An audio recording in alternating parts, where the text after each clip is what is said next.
If you're new to the Crysis series, you might be surprised how good the graphics really are. You may have heard how wonderful Crysis 1 looked on PCs, but if you're a console gamer, you never got to experience that. Crytek did a great job bringing the CryEngine 3 to the Xbox 360 and PlayStation 3. On the PC side, this is beneficial because the game runs excellent. The game is super smooth, frame rates are great, there's no more of that turning all your quality down just to make sure you can see what you're doing. You can run this game on very high with reasonable hardware. There's no more need for a $3,000 computer to run Crysis. In addition to running better, Crysis actually looks better as well. The trees and the foliage look much better. Your field of depth blurring effect in this game is very good. The textures, however, did take a little bit of a dive in certain areas, however do look better in some other ones. Overall, this game looks amazing. Once again, Crytek pushes the boundaries for photorealistic graphics. Repeat, Prophet has breached Sector Alpha. Get everyone back here, now!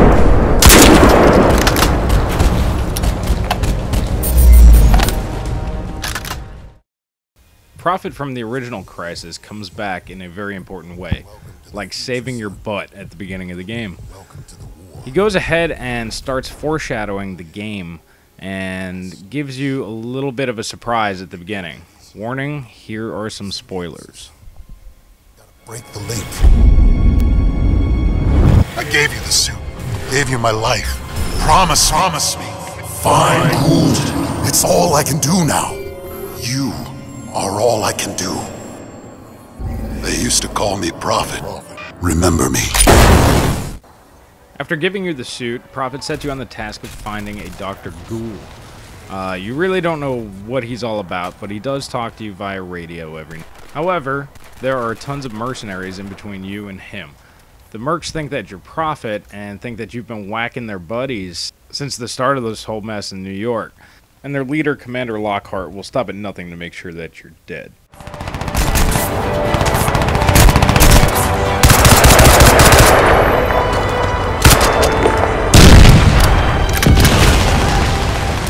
Fighting the cell, you will have to take on helicopters, normal grunt troopers, heavy troopers, tanks, and a variety of other enemy types to keep the game fresh. Crush the target! We're on it.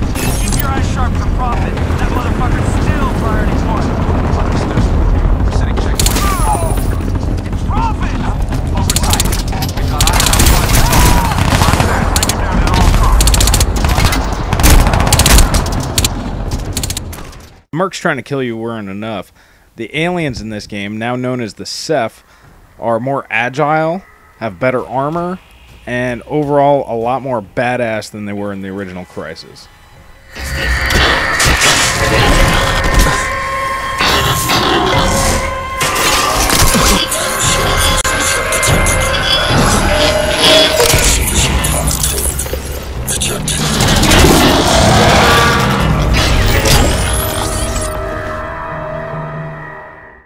From what you can gather, the Ceph's main goal is to wipe out all humans off Manhattan.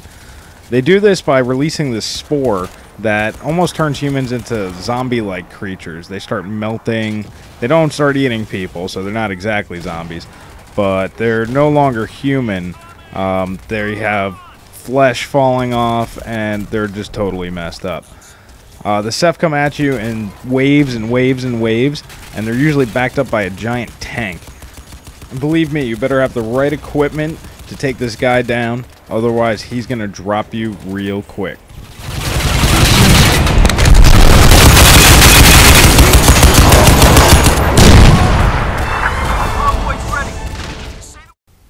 As in the original Crysis, your suit is your main weapon. You have several different types of upgrades, though, that you did not have available in the original Crysis. This customizable feel to your suit makes it feel more personal and allows you to play how you wish. And that's what Crysis is really about. Approaching a situation and doing it the way that you want to. You also have a tactical visor that will give you different directions on which way you can go to approach a situation. If you want to go stealthy, it'll show you different ways to go for that. If you want to go ahead and resupply, it'll show you areas to go for that. It will also identify the locations of the enemies. Another big change to Crysis 2 is the lack of Sandbox style gameplay. The game is far more linear. You're told where to go and the game kind of funnels you there, like most games. However, it does still allow you to go about the situations in a reasonably large environment. I suspect this is probably because Crysis 1 did feel a bit disjointed when you're just running around for about 10 minutes trying to figure out where to go. This does help keep the gameplay and the action on point and keeps the game fun, and you never really feel lost in this game, so that's a major upside in my book. However, some people will find that as a negative, but that's one of those to each their own type situations. And while the characters in the game aren't quite memorable, save a few, the game overall is really good.